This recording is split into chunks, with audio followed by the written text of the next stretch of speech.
They teach you that space is too vast, that the stars are unreachable, that human life is too short for the cosmos. But there's something they don't tell you, a loophole written into the fabric of reality itself, and it changes everything. So here's the question that keeps astronomers awake at night. How many worlds could a human being realistically visit before their time runs out? The answer to our question isn't simple. It depends on where you want to go, how fast you can travel, and what you're willing to sacrifice to get there. But more than anything, it depends on something most people never consider: the fabric of space-time itself. Let's start with the humbling truth. Our solar system is our cosmic backyard, and even within this relatively tiny neighborhood, the distances are staggering. When you look at pictures of the planets lined up neatly in textbooks, your brain tricks you. Those images lie to you about scale. They make Jupiter look like it's just a hop away from Mars, and Neptune seems like it's in the same general vicinity as Saturn, but the reality is wildly different. Consider this. If Earth were the size of a basketball, the Moon would be a tennis ball about 23 feet away. Seems reasonable, right? But Mars, our closest planetary neighbor that we're actively trying to reach, would be over half a mile away in that same scale. And Neptune? Neptune would be more than 8 miles distant.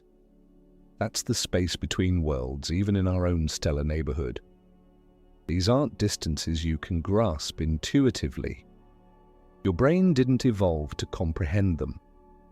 Now let's talk about speed, because that's what really determines how far you can go.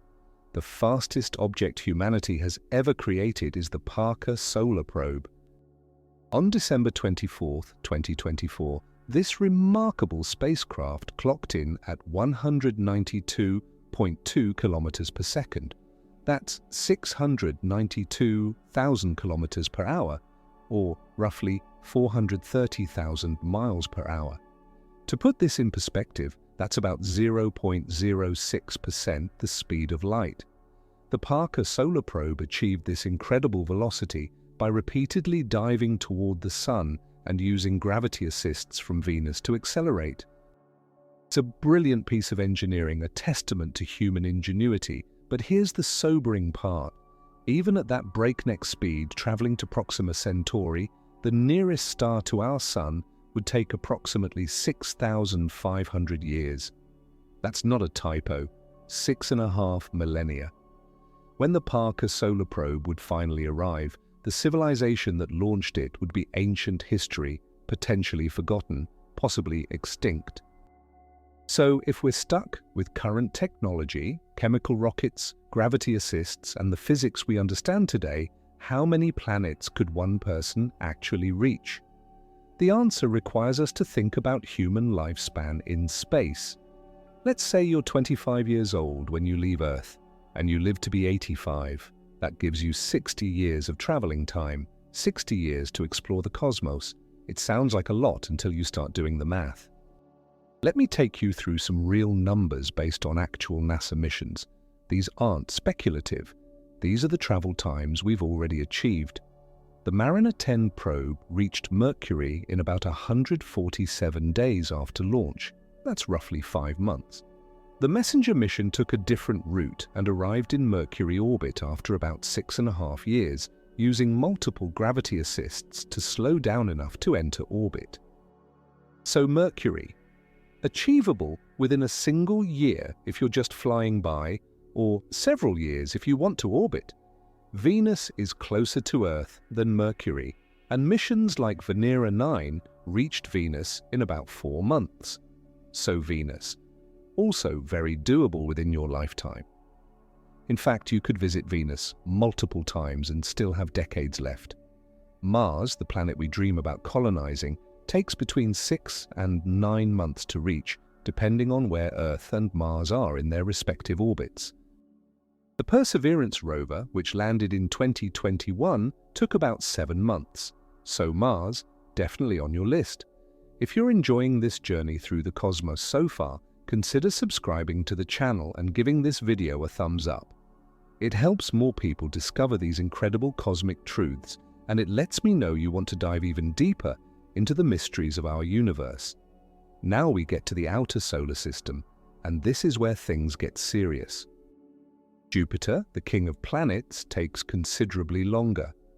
NASA's Juno mission took nearly 5 years to reach Jupiter, launching in 2011 and arriving in 2016.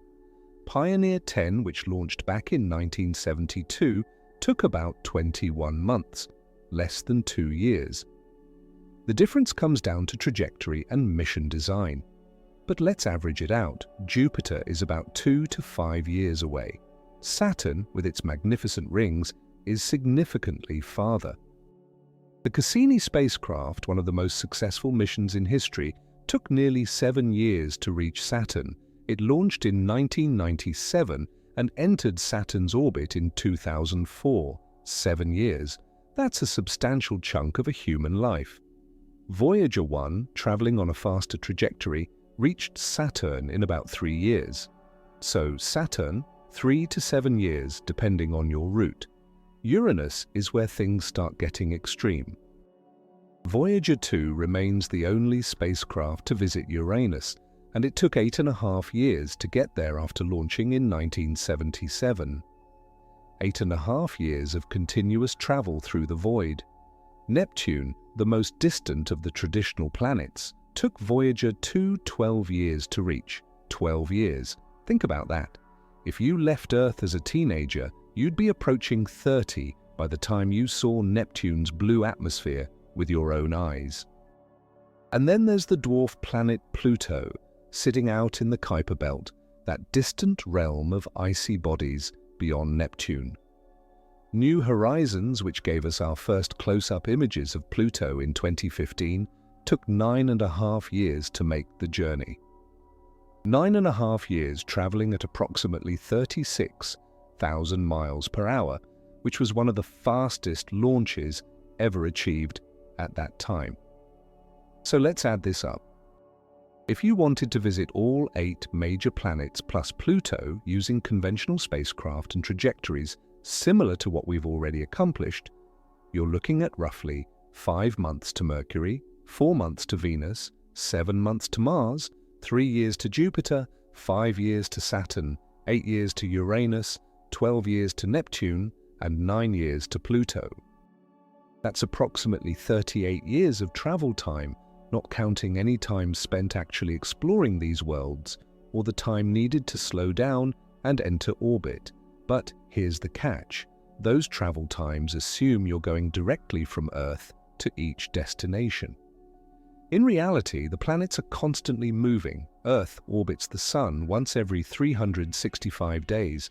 Mars takes 687 days. Jupiter needs nearly 12 Earth years to complete one orbit. By the time you finish visiting one planet and want to head to the next, that next planet might be on the completely opposite side of the solar system.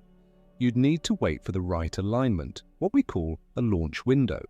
This is why mission planners spend years calculating optimal trajectories.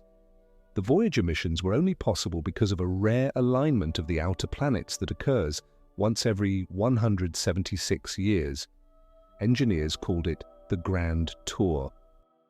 Voyager 2 took advantage of this cosmic alignment to visit Jupiter, Saturn, Uranus, and Neptune in just 12 years, a journey that would have taken 30 years or more without those perfectly positioned gravitational assists.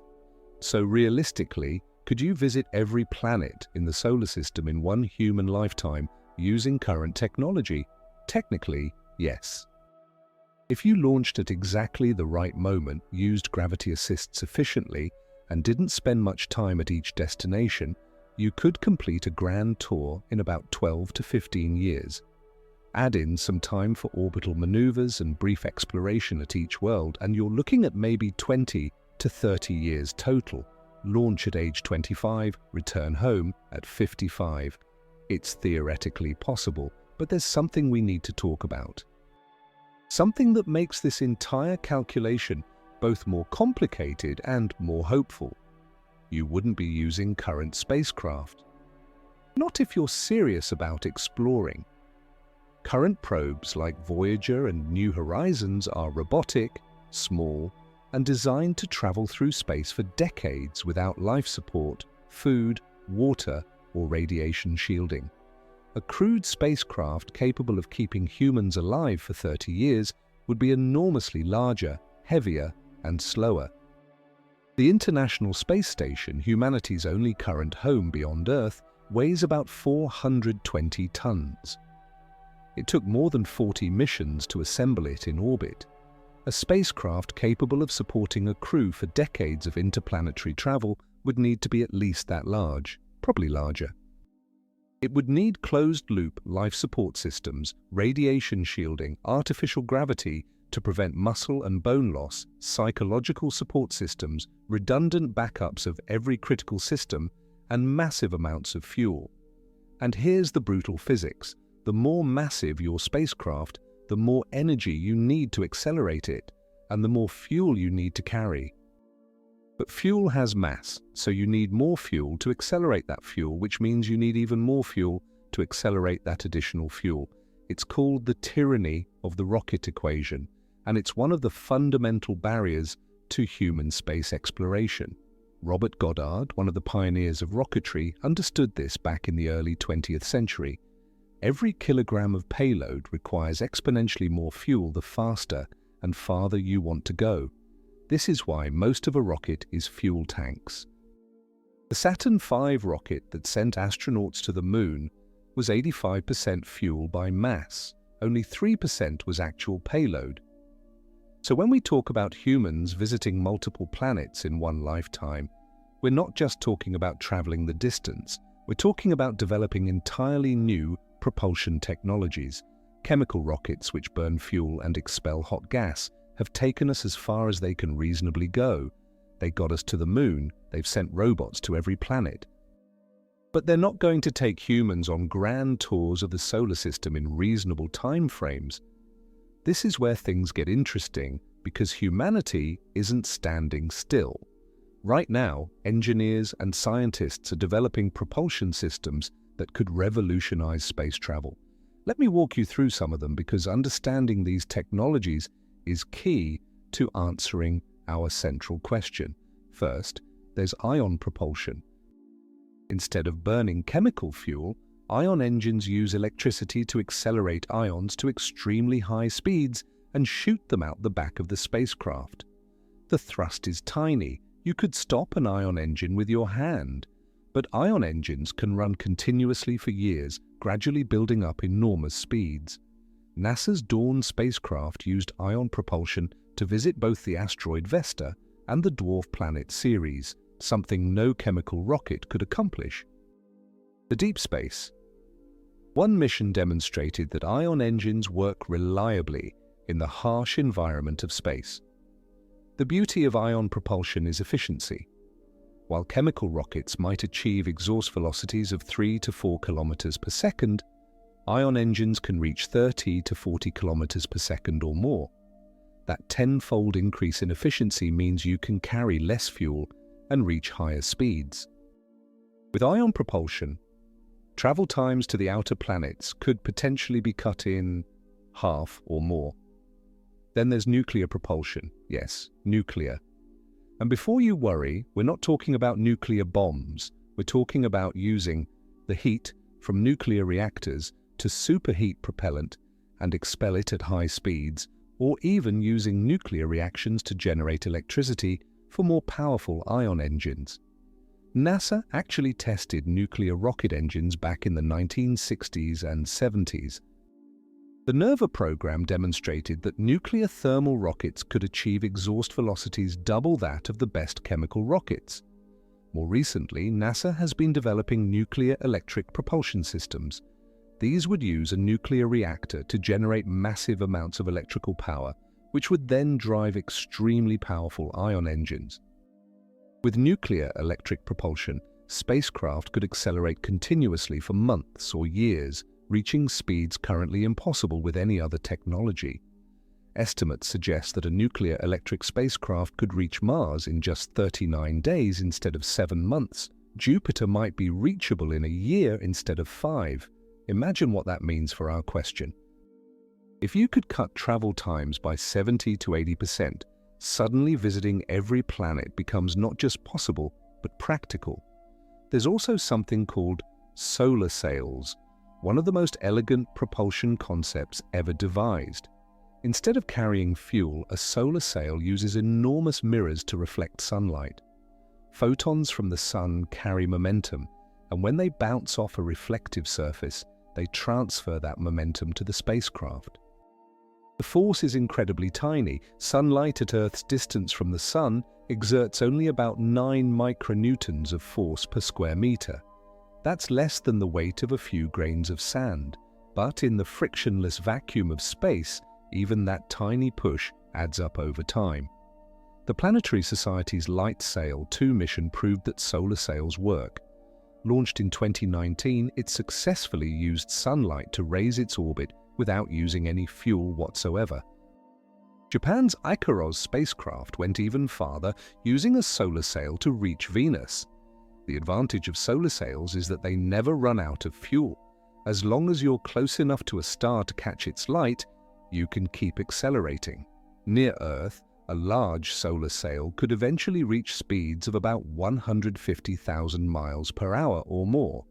But solar sails have limitations. The farther you get from the sun, the weaker sunlight becomes, and the less thrust you generate. By the time you reach Jupiter, sunlight is 27 times weaker than at Earth. At Neptune, it's 900 times weaker. So solar sails work brilliantly for the inner solar system, but become increasingly ineffective in the outer reaches. That's why some scientists have proposed laser-pushed light sails. Instead of relying on sunlight, you'd build an array of powerful lasers in space near Earth. These lasers would focus their beams on your spacecraft's sail, pushing it to extraordinary speeds. The Breakthrough Starshot initiative, backed by physicist Stephen Hawking before his death and funded by billionaire Yuri Milner, proposes using this exact technology to send tiny probes to Alpha Centauri at 20% the speed of light. 20% of light speed, that's about 134 million miles per hour.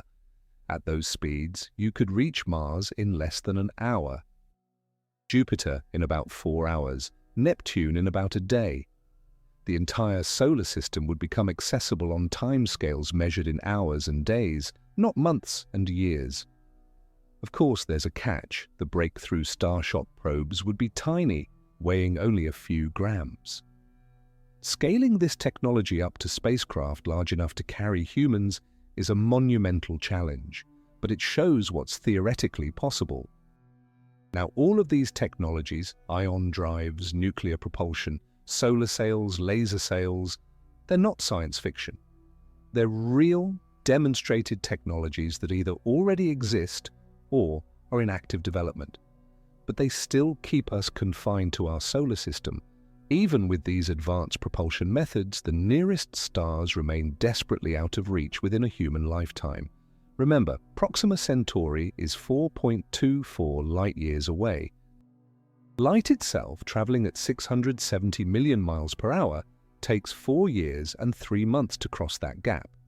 With a nuclear electric spacecraft traveling at, let's say, 1% the speed of light, which would be wildly optimistic, the journey would still take 424 years.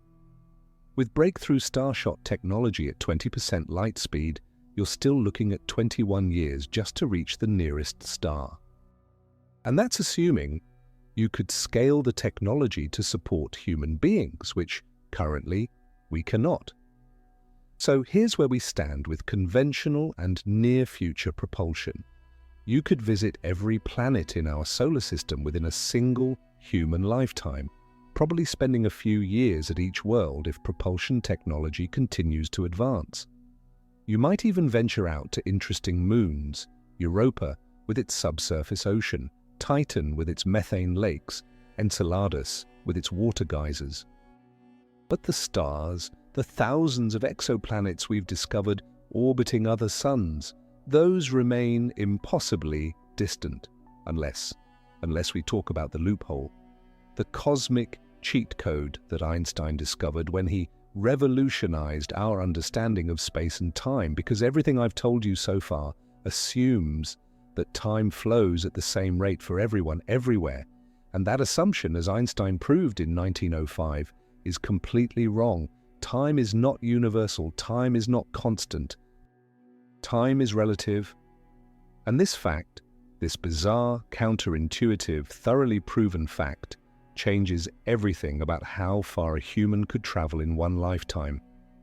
Here's what Einstein discovered: the faster you move through space, the slower you move through time.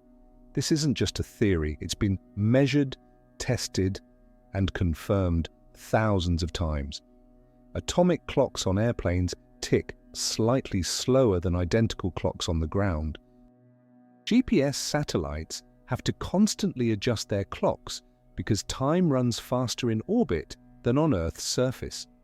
Particle accelerators see subatomic particles that should decay in microseconds instead last for milliseconds, because they're traveling at 99.99% the speed of light. This phenomenon is called time dilation, and the mathematics are precise and unambiguous.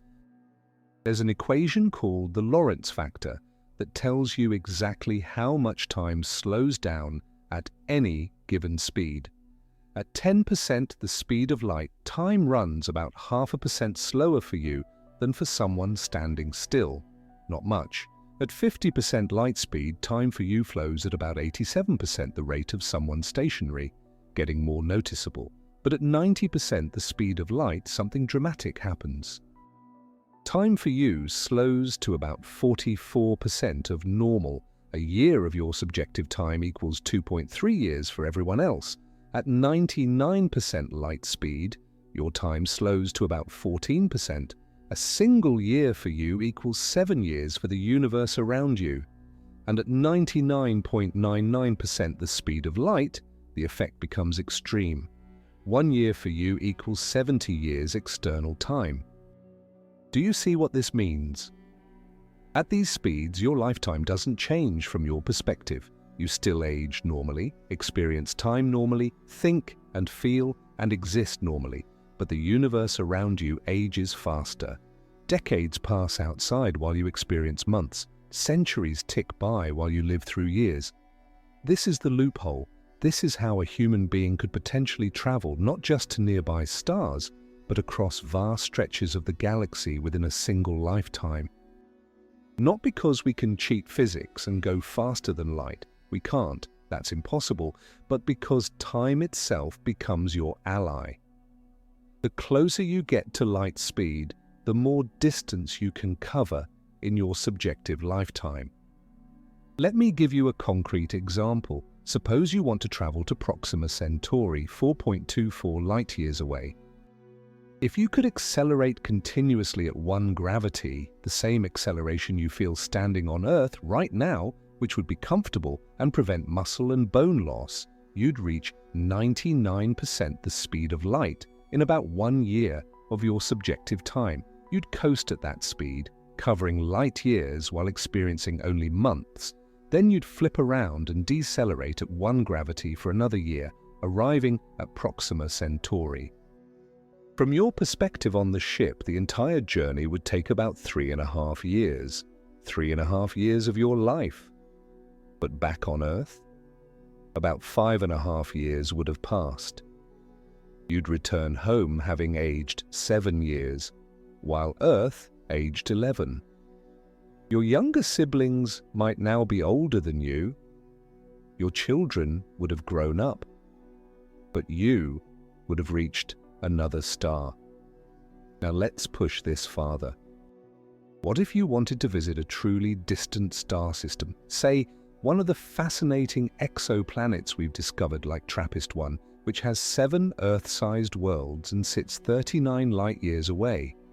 Using the same constant 1 gravity acceleration, you'd experience about 6.5 years of travel time, 6.5 years of your life to cross 39 light-years of space. But on Earth, 41 years would pass. You'd leave as a young adult and return to find your friends approaching retirement. The trade-off becomes stark, doesn't it? You can travel immense distances within your lifetime, but you leave behind everyone and everything you knew. Every journey becomes a one-way trip through time. You can visit distant worlds, but you cannot come home to the home you left. This is the bitter poetry of relativistic travel.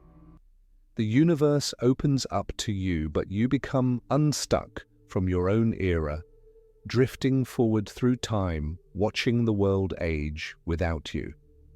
But if you're willing to accept that trade, if you're willing to become a voyager unbound from a single moment in history, then the galaxy starts to look surprisingly accessible.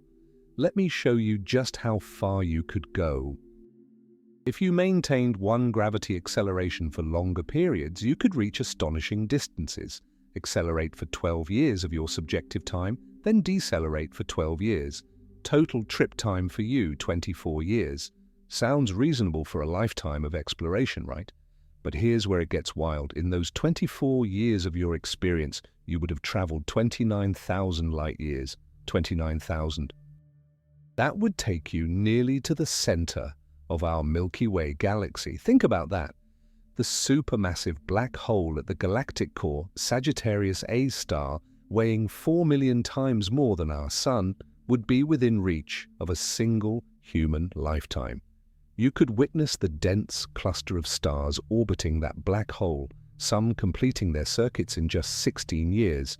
You could see the galaxy from a perspective no human has ever imagined. But when you return to Earth, if you chose to return, approximately 30,000 years would have passed. The civilization that built your ship would be dust. The languages you spoke would be dead. Everything you knew would be archaeological curiosities. This is what physicists mean when they say relativistic space travel is possible, but comes with profound consequences. You're not just traveling through space, you're traveling through time, but only in one direction, forward. There's no going back. Every parsec you cross costs you not just distance from home, but temporal distance from everyone you've ever loved. But let's stay with the physics because it gets even stranger. At 99.999% the speed of light, just a hair's breadth from the cosmic speed limit, the time dilation becomes almost incomprehensible. 1 year for you equals 700 years external time. In a 40-year journey from your perspective, you could cross 280,000 light years. That's farther than the diameter of the entire Milky Way galaxy. You could leave our galaxy entirely, visit the Large Magellanic Cloud, a satellite galaxy orbiting the Milky Way, and return to the launch point. From your perspective, a normal career's worth of time. From Earth's perspective, 500,000 years. Humanity would likely not exist anymore, not in any form you'd recognize. We'd have evolved into something else, or expanded throughout the galaxy, or gone extinct, or transcended into forms of existence we can't currently imagine. You would be returning to a galaxy utterly transformed, where your species' entire recorded history would be ancient prehistory. Now, some of you might be thinking, this sounds like science fiction. How could we possibly accelerate a spacecraft to these absurd speeds? And you're right to be skeptical. This is where we need to be honest about the monumental engineering challenges involved. To accelerate continuously at one gravity requires constant thrust and enormous amounts of energy. Let's do some rough calculations. Suppose your spacecraft has a mass of 1,000 tons, about twice the mass of the International Space Station, which seems reasonable for a long-duration crewed vessel. To accelerate this at one gravity, you need a force of about 9.8 million newtons. To maintain that force for years while approaching the speed of light requires energy that would make our current power generation look like candlelight compared to the sun. We're talking about energy measured in exajoules. That's 10 to the 18th power joules. For context, the entire annual energy consumption of human civilization is about 600 exajoules. A single relativistic journey might require a significant fraction of that. Where would that energy come from? The most efficient energy source we know of is matter-antimatter annihilation. When matter and antimatter meet, they convert directly into energy with 100% efficiency, following Einstein's famous equation E equals mc squared. 1 kilogram of matter annihilating with 1 kilogram of antimatter produces 90 petajoules of energy. That's the energy of about 21 megatons of TNT, or more than the largest nuclear bomb ever tested. So in principle, if you could produce and store antimatter safely, you could fuel a relativistic starship.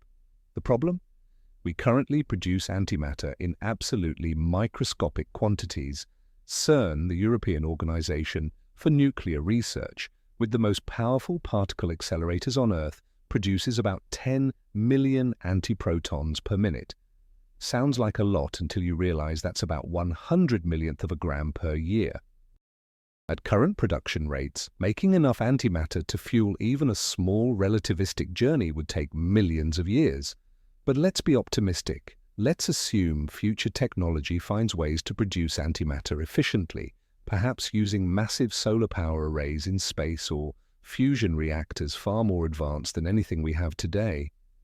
Let's assume we solve the storage problem. Keeping antimatter from touching normal matter is extraordinarily difficult. Let's assume we develop propulsion systems that can actually channel antimatter annihilation into directed thrust without destroying the ship. Even then, you face other problems. At 99% the speed of light or higher, every tiny particle you encounter becomes a devastating projectile. A single grain of sand at these speeds carries kinetic energy equivalent to multiple tons of TNT. A pebble would be like a nuclear weapon. Even individual hydrogen atoms scattered thinly through interstellar space become a radiation hazard. You'd need shielding, probably multiple meters of material in front of your ship, possibly supplemented by powerful magnetic fields to deflect charged particles.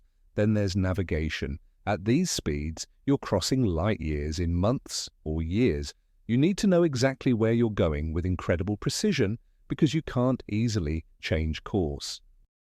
If your target star has moved or if there's an unexpected obstacle, a rogue planet, a cloud of interstellar gas, you might not have time to react, and communication becomes nearly impossible. Radio signals travel at light speed, so any message home takes years to arrive and years more to get a response. You'd be more isolated than any human has ever been. Despite all these challenges, none of them are fundamental barriers. They're engineering problems, admittedly enormous ones, but they don't violate the laws of physics.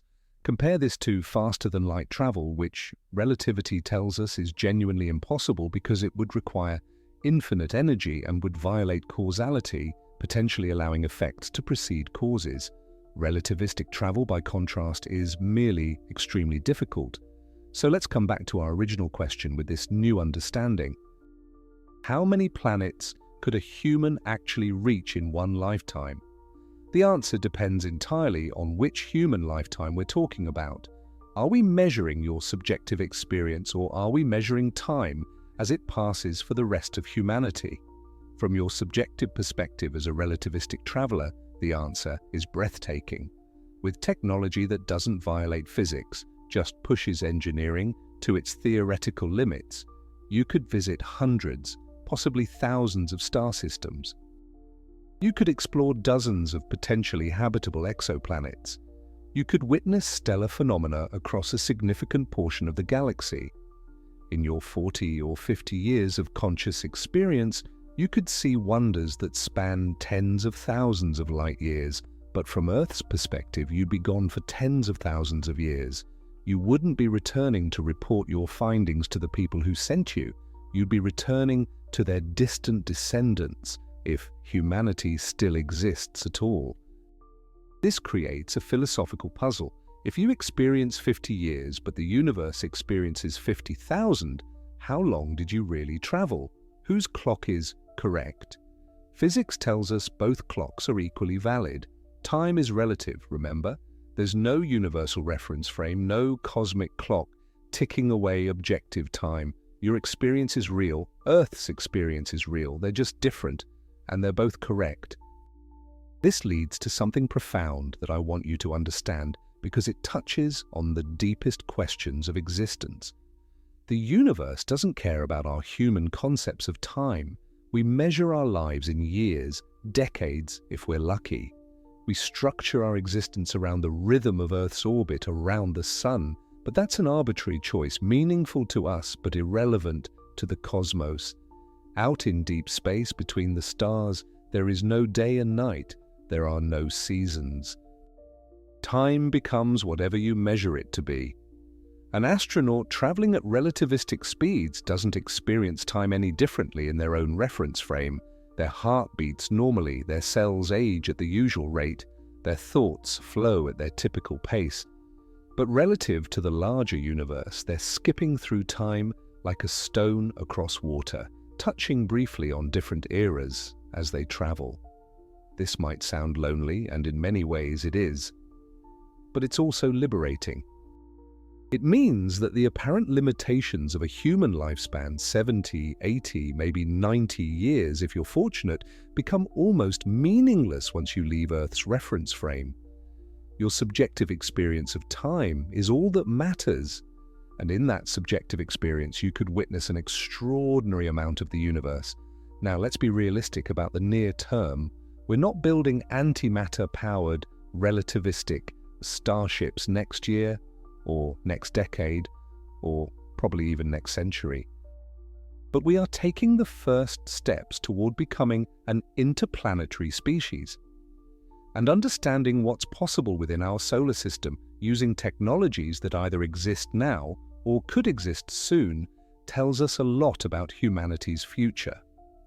With current chemical propulsion and gravity assists, visiting all 8 planets, plus interesting moons and dwarf planets in one lifetime is possible, but would require an extremely optimized mission profile.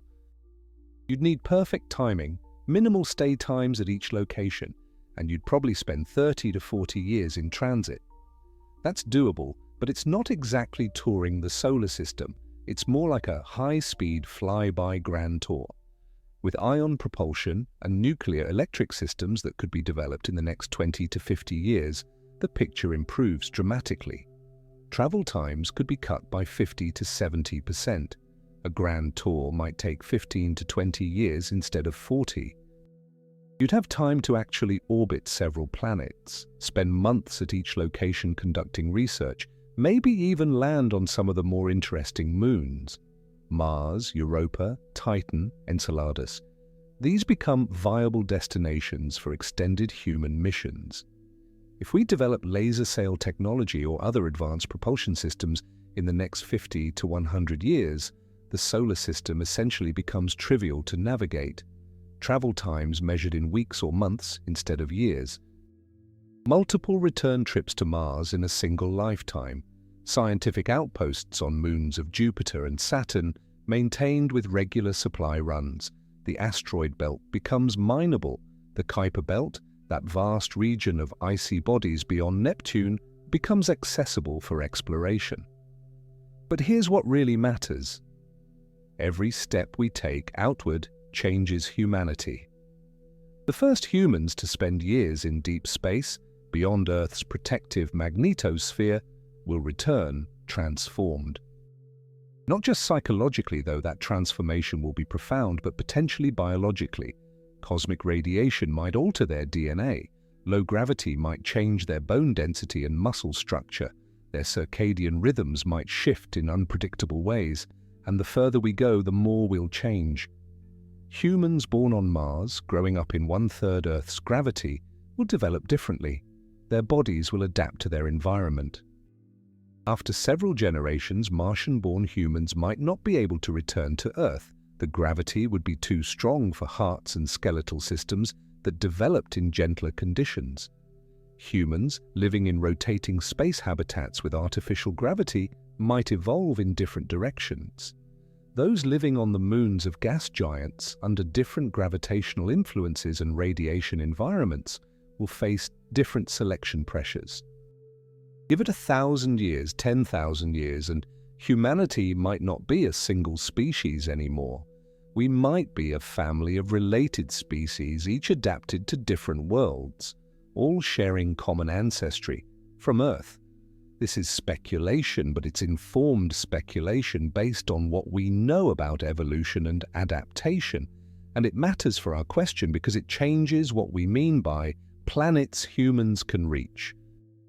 Right now, we're asking about Earth-born humans with Earth physiology reaching other worlds.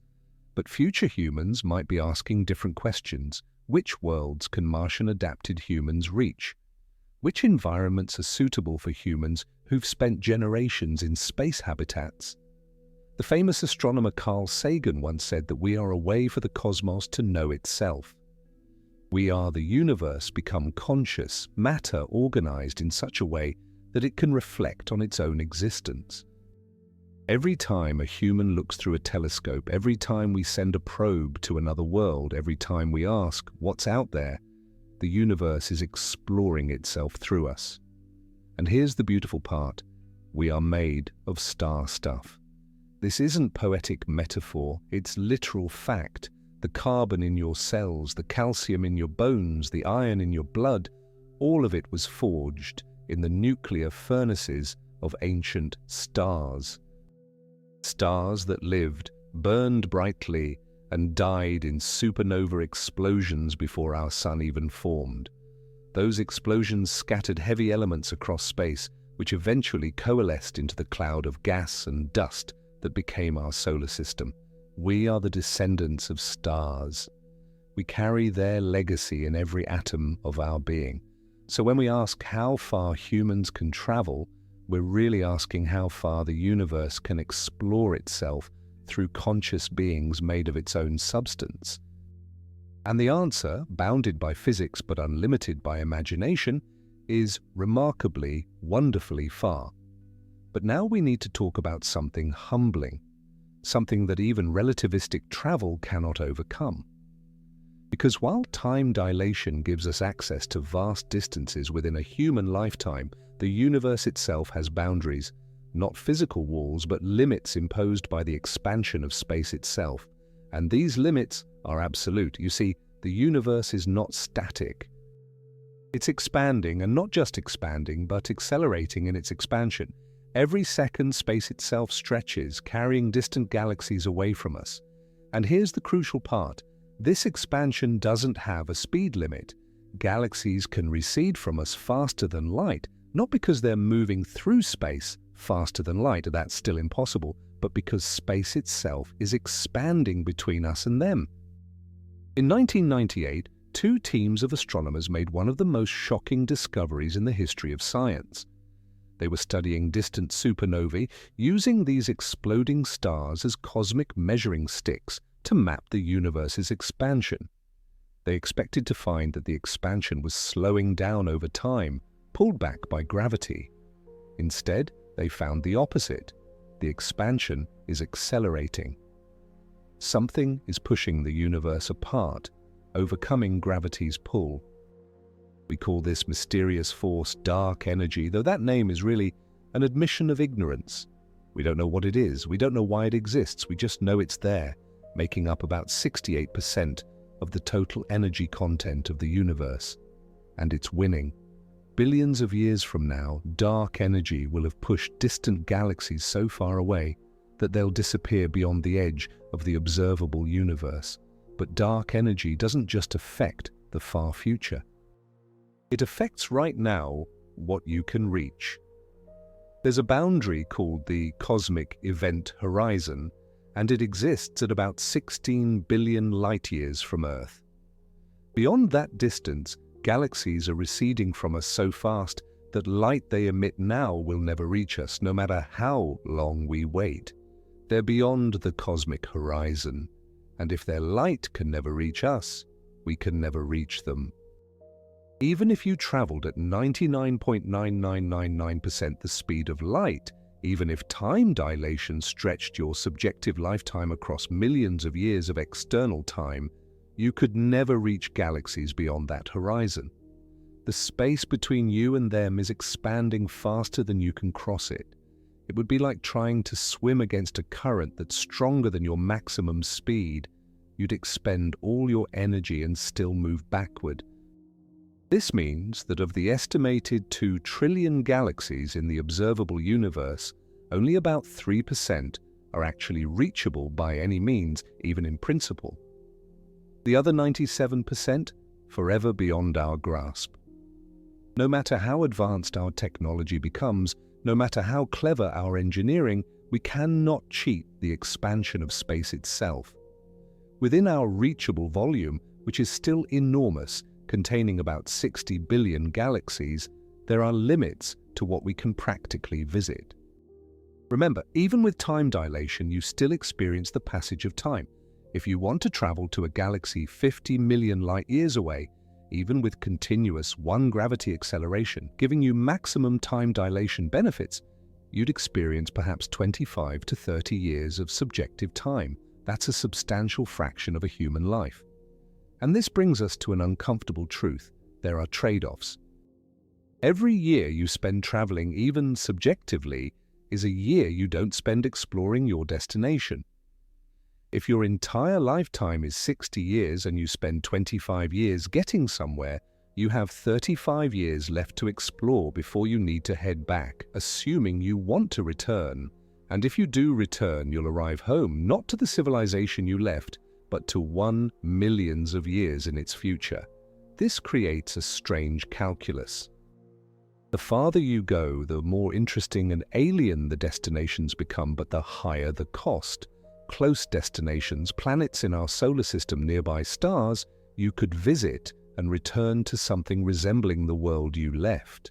Your children might still be alive, or at least your children's children, but distant destinations come with permanent exile from your own time. Some people would find this exhilarating. The idea of being humanity's emissaries to the deep future, carrying messages and memories from our era forward through time, witnessing how the human story unfolds across millennia. Others would find it terrifying. The thought of leaving behind everyone you love, knowing they'll age and die while you're gone, that you'll return to a world where you're the ancient one, the relic from a forgotten age. There's actually a term for this in physics literature, the time travel paradox of relativistic flight. You become a time traveler, but only forward, only one direction, and you can never go back. Every departure is a farewell not just to a place, but to an entire era of history. Now, some physicists have explored whether there might be ways around these limitations. What if we didn't travel through space the conventional way? What if we manipulated space itself? In 1994, physicist Miguel Alcubierre proposed a theoretical solution to Einstein's field equations that would allow faster-than-light travel without actually moving faster than light. The idea, called an Alcubierre drive or warp drive, involves contracting space in front of your spacecraft and expanding space behind it. You'd be surfing on a wave of space-time, technically never exceeding light speed in your local reference frame, but covering vast distances quickly from an external perspective. It's brilliant, it's mathematically consistent with general relativity, and it almost certainly doesn't work. Here's why. To create the necessary space-time distortion, you'd need negative energy density, essentially negative mass. And we're not talking about small amounts. To move a spacecraft, you'd need negative mass equivalent to the total mass energy of Jupiter. And we've never observed negative mass, ever, anywhere. There are quantum effects that produce tiny amounts of negative energy density in specific circumstances, but scaling that up to macroscopic levels might be fundamentally impossible. There's also the causality problem. If you could travel faster than light, even by warping space, you could potentially travel backward in time from certain reference frames. This creates paradoxes. You could arrive before you left, potentially meeting yourself, creating all the logical problems that science fiction loves but physics abhors. Similar issues plague other exotic solutions people have proposed: wormholes, manipulating higher dimensions, quantum tunneling across vast distances. They're all either mathematically impossible, require forms of matter or energy that don't exist, or create causality violations. The universe seems determined to prevent us from cheating the speed of light limit. So we're back to relativistic travel as the fastest physically plausible method. And that means we're back to the trade-offs: distance versus time, exploration versus connection to home, individual experience versus civilizational continuity. But here's something that gives me hope, and I think it should give you hope too. Even with these limits, even confined to our cosmic neighborhood, there's more to explore than 1,000,000 civilizations could investigate in 1,000,000 years. Our galaxy alone contains 200 to 400 billion stars. If even a tiny fraction have planets, and even a tiny fraction of those planets are interesting, rocky worlds with atmospheres, ice giants with strange chemistry, moons with subsurface oceans, we're talking about billions of destinations. Within 100 light-years of Earth, there are thousands of star systems. Many we've already identified as having exoplanets. TRAPPIST-1, 39 light-years away, with its 7 Earth-sized worlds, 3 potentially in the habitable zone. Proxima Centauri, 4.2 light-years away, with at least 1 confirmed planet and possibly more. Tau Ceti, 12 light-years distant, with multiple planets, including several in potentially habitable orbits. Each of these systems is unique. Each has its own story written in planetary orbits, atmospheric compositions, geological processes, and each is reachable within a human lifetime using relativistic travel. Not easily, not cheaply, but reachably. From a traveler's perspective, visiting a dozen nearby star systems could take perhaps 15 to 25 years. From Earth's perspective, decades or centuries would pass, but the knowledge returned would transform our understanding of planets, life, and our place in the cosmos. And let's talk about life, because this is where things get truly exciting. We don't know if life exists anywhere besides Earth. We've found 0 confirmed examples so far. But the sheer number of planets suggests life should be common. The building blocks of life, organic molecules like amino acids, exist throughout space. We've found them in meteorites, in interstellar clouds, on comets. The chemistry that leads to life seems to be universal. If life does exist elsewhere, finding it would be the most important discovery in human history. It would answer the question we've been asking since we first looked at the stars. Are we alone? And if we're not alone, what forms does life take? Is all life based on carbon and water like Earth life? Or are there biochemistries we've never imagined? Are there organisms living in the liquid methane lakes of Titan? Microbes in the subsurface ocean of Europa? Something utterly alien in the high-pressure atmospheres of gas giants? Every new world we visit could answer these questions. And here's the thing, we don't need to travel to other stars to find life. The most promising candidates might be right here in our solar system. Europa, Jupiter's ice-covered moon, almost certainly has a liquid water ocean beneath its frozen surface, an ocean that contains more water than all of Earth's oceans combined. That ocean has existed for billions of years, kept liquid by tidal heating from Jupiter's immense gravity. Could life have evolved there, in the dark waters beneath the ice? Enceladus, a small moon of Saturn, shoots geysers of water into space from cracks in its icy crust. The Cassini spacecraft flew through these geysers and detected organic molecules, salts, and evidence of hydrothermal activity on the ocean floor. That's the same environment where life might have originated on Earth: warm water, minerals, organic chemistry, energy from geothermal vents. If life can start on Earth in those conditions, why not on Enceladus? Titan, Saturn's largest moon, has a thick nitrogen atmosphere and lakes of liquid methane and ethane on its surface. The chemistry there is utterly different from Earth, cold enough that water ice is as hard as rock, and methane plays the role that water plays here. But chemistry is happening. Complex organic molecules form in Titan's atmosphere and rain down onto the surface. Some scientists think life could exist there using liquid methane as a solvent instead of water. It would be life, but not as we know it. These worlds are all reachable with current or near-future technology. Europa and Enceladus are both targets of upcoming NASA missions. The Europa Clipper, launching in October 2024, will make dozens of close flybys of Europa, studying its ice shell and the ocean beneath. Future missions might drill through the ice and send submarines into that alien sea. Imagine human-made robots swimming through an ocean on another world, searching for life in the darkness. We could do this within your lifetime. Mars is another strong candidate. Ancient Mars had liquid water on its surface, rivers, lakes, possibly even an ocean covering much of the northern hemisphere. We see the dried riverbeds in orbital images. We've found minerals that only form in the presence of water. For perhaps 1 billion years, early Mars might have been habitable, maybe even hospitable. If life arose then, did it survive? Could Martian microbes still exist deep underground, where water remains liquid and radiation can't penetrate? The Perseverance rover is currently collecting samples from an ancient river delta in Jezero Crater, a place that once held water for millions of years.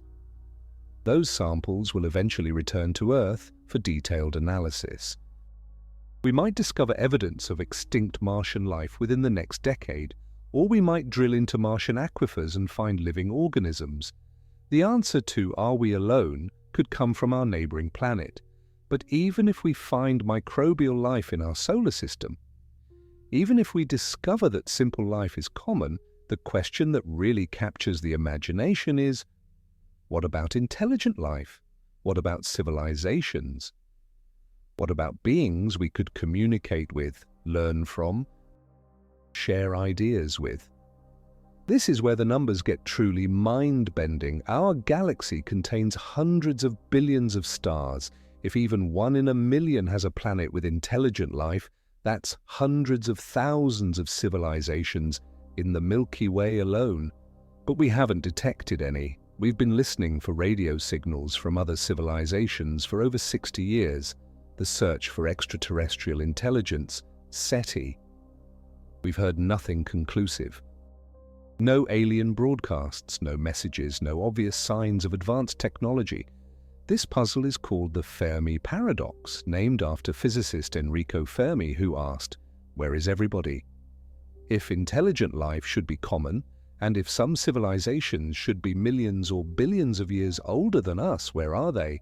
Why haven't they colonized the galaxy? Why haven't they visited Earth? Why is the sky silent? There are hundreds of proposed solutions to the Fermi paradox. Maybe intelligent life is rare. Maybe we're one of the first. Maybe civilizations destroy themselves before they become spacefaring. Maybe faster-than-light travel is impossible, and the galaxy is just too big for anyone to cross.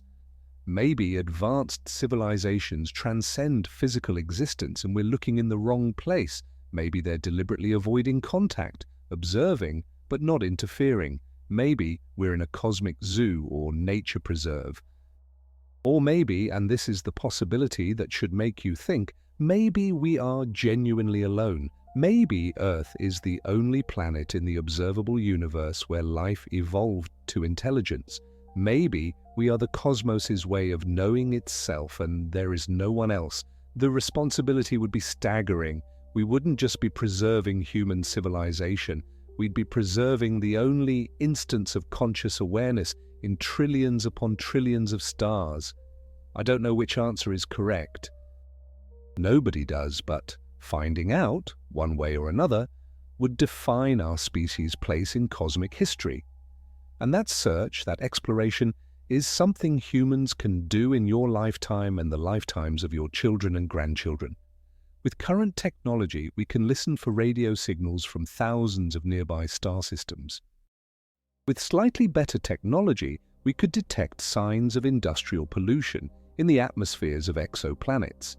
If a civilization on a planet 50 light-years away has been burning fossil fuels or manufacturing chlorofluorocarbons, we could potentially detect those chemicals in their planet's spectrum.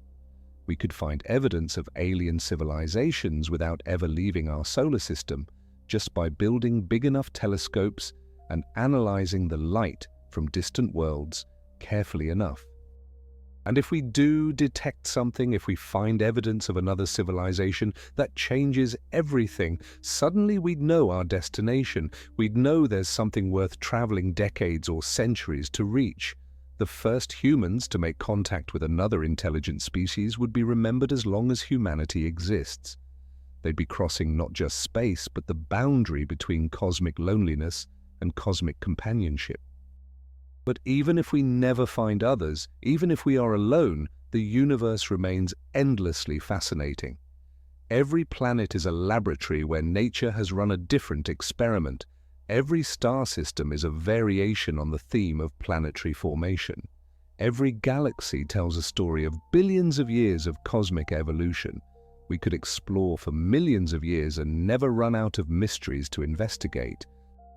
And here's something beautiful. Every generation of explorers will have advantages the previous generation lacked.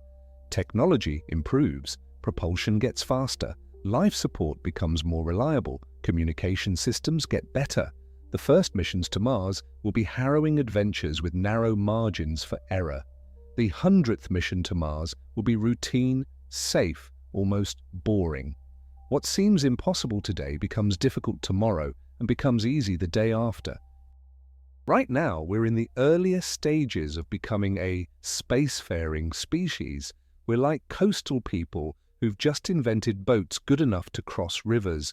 The oceans still terrify us. The far shores remain mysterious, but our boats get better every generation, and eventually someone will cross those oceans. Eventually, the far shores become home. So let's return one more time to our central question, but with all of the context we've built. How many planets could a human reach in one lifetime? If we're talking about planets in our solar system using technologies that exist now or could exist within 30 to 50 years, the answer is all of them, plus many of their moons and numerous dwarf planets. It would require careful mission planning, gravity assists, and probably advanced propulsion like nuclear electric drives, but it's achievable. One human life could witness Jupiter's Great Red Spot up close, fly through Saturn's rings, see the strange tilted world of Uranus, watch Neptune's supersonic winds, and land on Pluto's heart-shaped glacier. That's not speculation, that's engineering. If we extend the question to exoplanets around other stars, using relativistic travel that pushes the boundaries of physics but doesn't break them, a single human could visit dozens of nearby star systems in their subjective lifetime. They'd return to an Earth thousands of years in their future, but they personally would have experienced perhaps 40 or 50 years. They could stand on the surface of a planet orbiting Proxima Centauri, watching a red dwarf sun that burns with a fraction of our sun's intensity. They could explore the TRAPPIST-1 system with its 7 tightly packed worlds, perhaps finding evidence of life or traces of ancient oceans. They could visit planets we haven't even discovered yet, worlds circling stars whose names we don't yet know. And if we're willing to push even further, to ask what's theoretically possible rather than what's practically achievable, humans could explore significant portions of our galaxy. Not the whole thing, the Milky Way is too vast, spanning 100,000 light-years. But a region encompassing thousands of light-years. That's within the realm of possibility for sufficiently advanced relativistic spacecraft. A human could visit stellar nurseries where new stars are being born, ancient globular clusters with stars as old as the universe itself, the chaotic environments around pulsars and black holes. The cosmos would unfold before them in all its spectacular diversity. But here's what I really want you to understand. The question, how many planets can we reach, is important, but it's not the most important question. The more profound question is, what does it mean to be a species that asks this question? What does it say about us that we look at the impossible vastness of space and instead of despairing, we calculate trajectories, that we see distances measured in light years and we design rockets, that we encounter problems that seem insurmountable and we just treat them as engineering challenges? Humans are not the fastest species on Earth. We're not the strongest. We can't fly, we can't breathe underwater. We're not particularly good at surviving in extreme environments without technology. But we have something unique. We can imagine possibilities that don't yet exist and then make them real. Every spacecraft, every telescope, every equation describing orbital mechanics represents humans taking something that existed only in thought and manifesting it in physical reality. When you watch a SpaceX rocket land itself after delivering cargo to orbit, you're watching imagination made metal. When you see images from the James Webb Space Telescope showing galaxies as they appeared 13 billion years ago, you're watching curiosity translated into photons. When you read about the Parker Solar Probe touching the Sun's corona, surviving temperatures of over 1 million degrees, you're witnessing the human refusal to accept limits. This is what makes us extraordinary. Not our physical capabilities, but our cognitive and technological capabilities. We are tool makers, problem solvers, dreamers who turn dreams into blueprints and blueprints into machines. And we've only just started. Consider where we were 70 years ago. In 1953, no human had been to space. Satellites didn't exist. We didn't know if rockets could even function in vacuum. The idea of landing on the moon was pure fantasy, the stuff of science fiction novels. Then in 1957, Sputnik beeped its way across the sky. In 1961, Yuri Gagarin orbited Earth. In 1969, Neil Armstrong stepped onto lunar regolith and spoke words that still echo. That's one small step for man, one giant leap for mankind. From nothing to the moon in 16 years. 16 years, that's less than a generation. Now extrapolate that rate of progress forward. Where will we be in another 70 years? In another century? In 500 years? The acceleration of technology is not linear, it's exponential. Each breakthrough enables the next breakthrough faster. Each solved problem teaches us how to solve harder problems. Right now, we're developing reusable rockets that land themselves, dramatically reducing the cost of reaching orbit. We're designing nuclear propulsion systems that could cut Mars travel time from 9 months to 3 months. We're building telescopes that can analyze the atmospheric composition of planets around other stars. We're creating artificial intelligence systems that can optimize flight paths, manage life support, and analyze scientific data faster than human researchers. In 50 years, we'll have technologies we can't currently imagine, solving problems we don't yet know we have. In 100 years, our descendants might look back at our chemical rockets the way we look at steam locomotives, charming antiques that represent early steps in a much longer journey. In 500 years, relativistic travel to nearby stars might be as routine as air travel is today. But here's the thing, that future only happens if we choose it. Space exploration is not inevitable. It's a choice civilizations make. We could choose to stay on Earth, to focus entirely on terrestrial concerns, to never venture beyond our homeworld. Many civilizations throughout history made that choice or had it made for them by resource depletion, environmental collapse or warfare, Or we can choose the stars. We can choose to become a multi-world species, to spread beyond this single fragile planet, to give humanity and the life we bring with us a chance to survive beyond Earth's eventual demise. Because Earth, much as we love it, is temporary. In about 1 billion years, the sun will have brightened enough that Earth's oceans will boil away. In 5 billion years, the sun will expand into a red giant, possibly engulfing Earth entirely. Long before then, if we haven't left, humanity ends. But if we do leave, if we establish ourselves on Mars and the moons of Jupiter and Saturn, if we build habitats in the asteroid belt and cities in rotating cylinders at the Lagrange points, if we eventually venture to other stars, then we become something unprecedented in Earth's history. We become life that refuses to be confined to a single world. We become the universe's way of spreading complexity, consciousness, and meaning across the cosmos. And you are part of this story. Everyone watching this is part of it. You live at the most extraordinary moment in human history. The moment when we're transitioning from a single planet species to a spacefaring civilization. Your grandparents lived in a world without satellites. You live in a world where humans continuously inhabit orbit. Your grandchildren might live on Mars. You don't need to be an astronaut or an engineer to be part of this. Every time you look up at the night sky and feel wonder, you're participating. Every time you support space exploration, whether through your work, your vote, or simply your enthusiasm, you're contributing. Every time you encourage a child's curiosity about the stars, you're planting seeds that might blossom into the missions of tomorrow.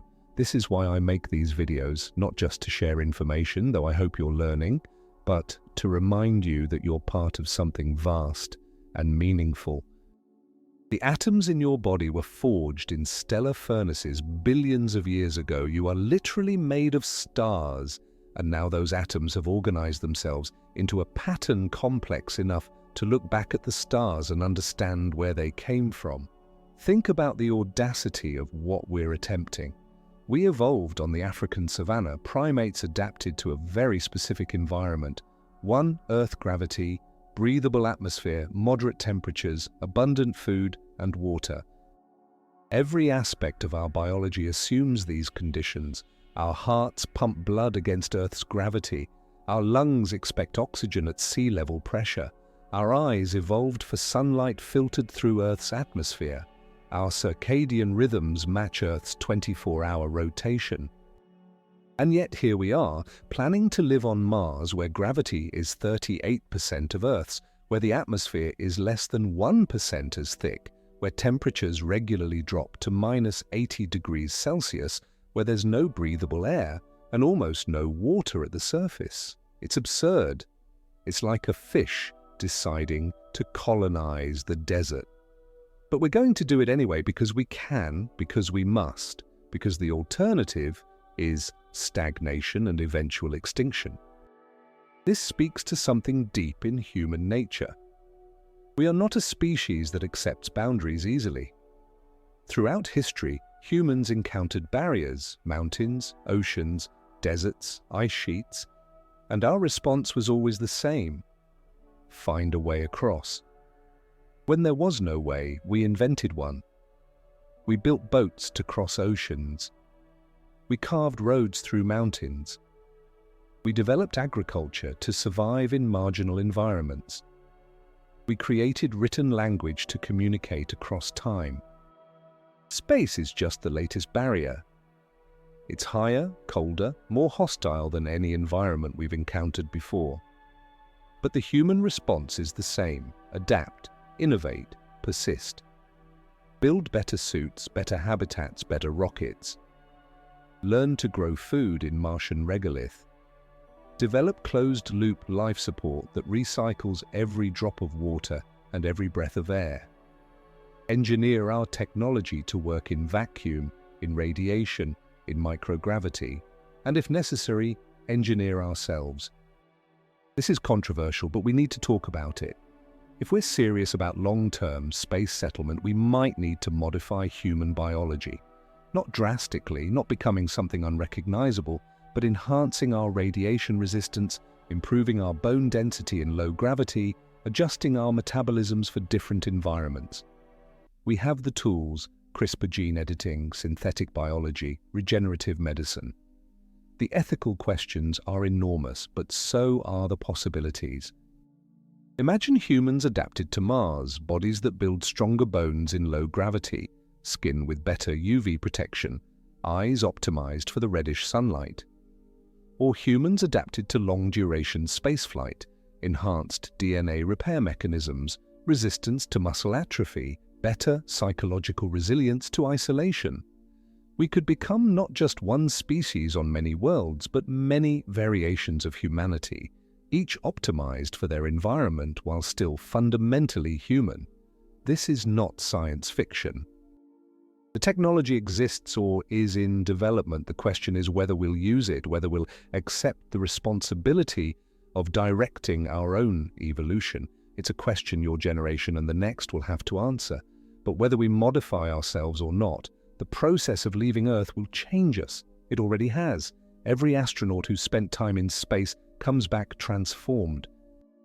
They talk about the overview effect, the profound shift in perspective that comes from seeing Earth as a whole, a fragile blue marble floating in the void. National boundaries disappear from that vantage point. Political divisions seem absurd. The things we fight about, territory, resources, ideology, shrink to insignificance against the backdrop of infinite space.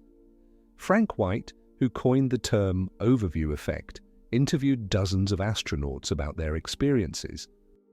They describe feelings of overwhelming awe, of interconnectedness, of responsibility to protect the Earth and all life upon it. Many come back with a deep sense that humanity needs to work together, that our divisions are arbitrary and destructive. Imagine what happens when not just hundreds of astronauts but millions of humans live off-world, when children are born on Mars who've never experienced Earth gravity, when communities exist in space habitats who think of themselves not as nationalities but as spacers, their identity tied to their habitat rather than any terrestrial nation. The social and cultural evolution will be as dramatic as the biological evolution. We might see new forms of governance emerge. The old models, nation-states, territorial sovereignty, don't translate well to space. How do you claim territory in an asteroid belt with billions of rocks? How do you enforce borders when anyone with a rocket can go anywhere?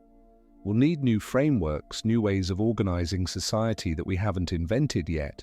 We'll see new economies. Mars will trade with Earth, but shipping physical goods across interplanetary distances is expensive.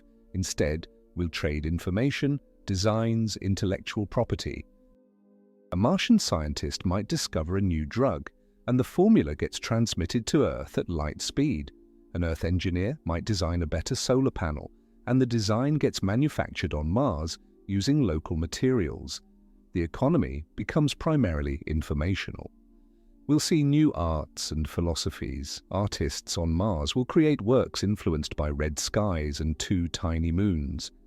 Musicians in rotating habitats might develop instruments and compositions that sound strange in Earth's gravity.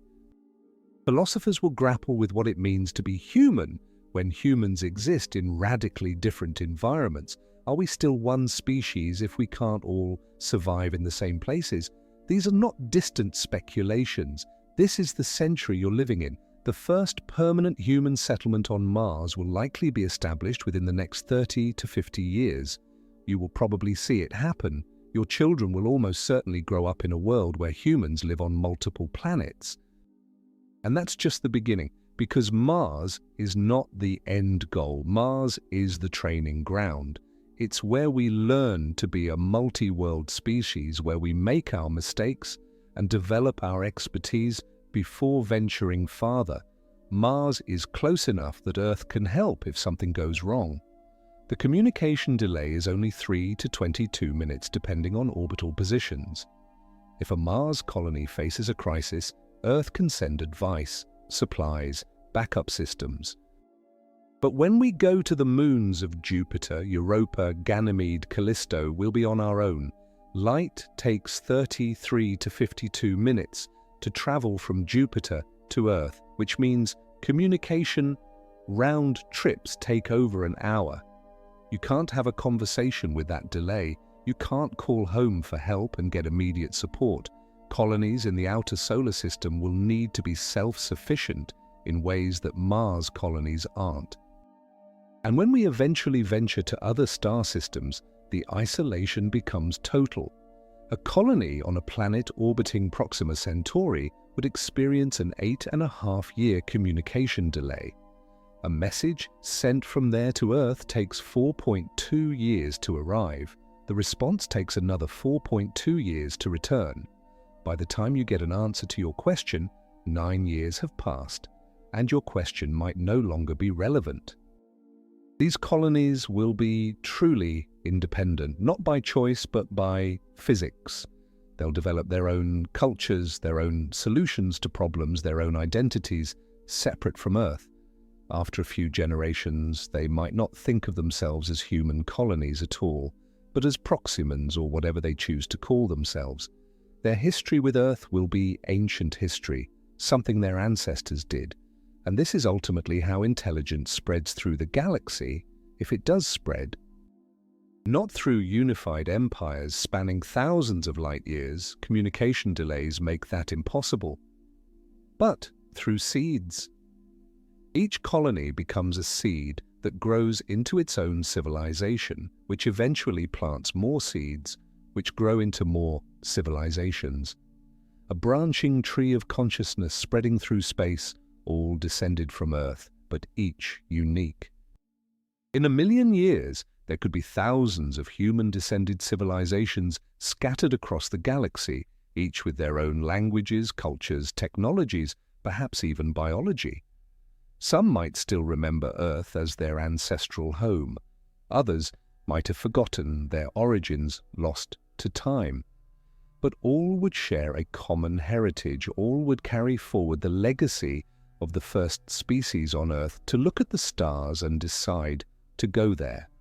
This is the true answer to our question.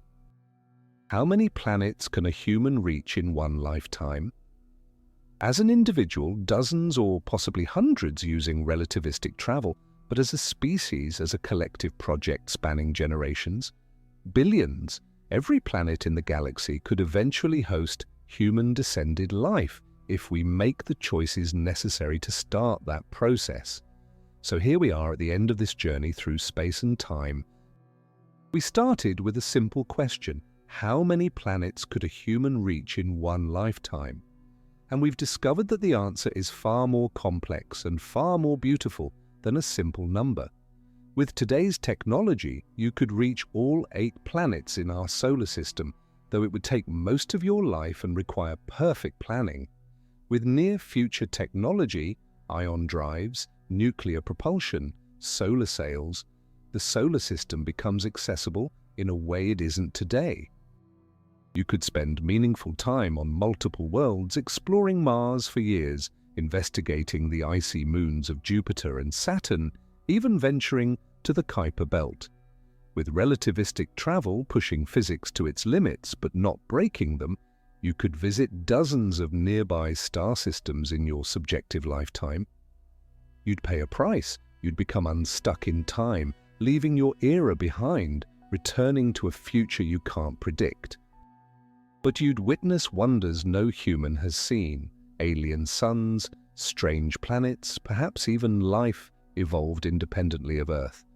And as a species, across generations, we could reach billions of planets, not in your lifetime or mine, but in the lifetime of humanity as an ongoing project. Every generation would venture a little farther, establish themselves on new worlds, and send their children outward to places even more distant. The galaxy would slowly fill with consciousness, complexity, meaning, all originating from this one small blue world orbiting an average star. But I want you to understand something crucial. This future is not inevitable. It requires choices, investments, commitments that span generations. It requires us to value exploration over immediate comfort, to invest in technologies that might not pay off for decades, to think beyond our individual lifetimes to the kind of world we're leaving for those who come after us. Right now, we stand at a crossroads. We have the capability to become a spacefaring civilization, but we don't yet have the commitment. We send robots to Mars, but we haven't sent humans. We've identified thousands of exoplanets, but we haven't built the telescopes that could tell us if they harbor life. We have the plans for nuclear rockets and fusion drives, but we haven't funded their development at the scale needed to make them real. This is where you come in. Not you specifically, but all of us collectively. The future of space exploration depends on millions of individual decisions, students choosing to study engineering or physics or planetary science, voters supporting politicians who fund space programs, entrepreneurs investing in space technology, educators inspiring the next generation to look up and wonder, parents encouraging their children's curiosity about the cosmos. Every great achievement in history started with someone deciding it was possible and worth doing. The moon landings happened because a president said, "We choose to go," and a nation mobilized to make it real. Mars settlement will happen when enough people decide it's worth the cost and effort. Interstellar travel will happen when a civilization commits to projects that span centuries. You might think your contribution is too small to matter. What difference does one person make in a project this vast?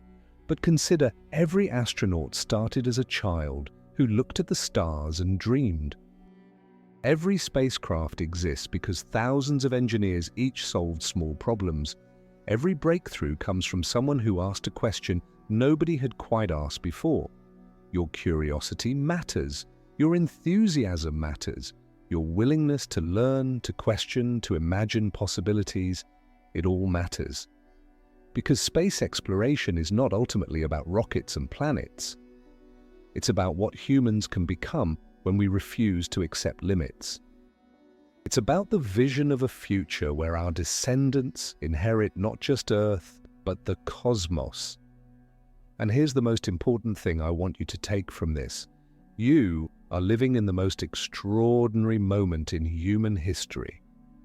Your ancestors spent hundreds of thousands of years looking at the stars and wondering. Your descendants might spend millions of years living among them, but you are part of the generation that makes the transition. You live at the hinge of history, the moment when humanity either becomes a spacefaring species or doesn't. 50 years from now, people will look back at this era and ask, what did they do? Did they rise to the challenge?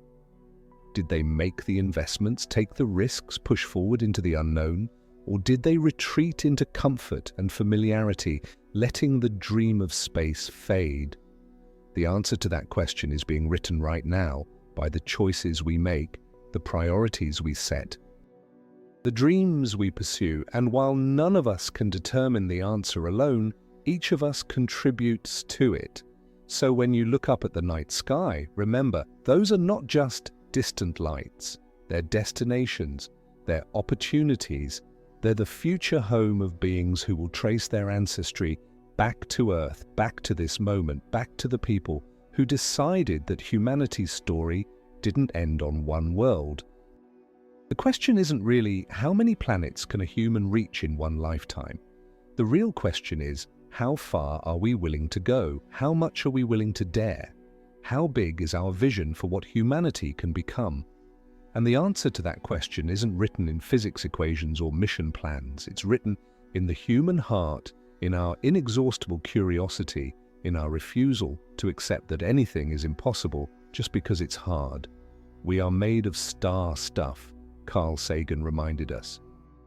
We are the universe become conscious, matter awakening to contemplate itself. And now, after 4 billion years of evolution on this one small world, we're ready to go home.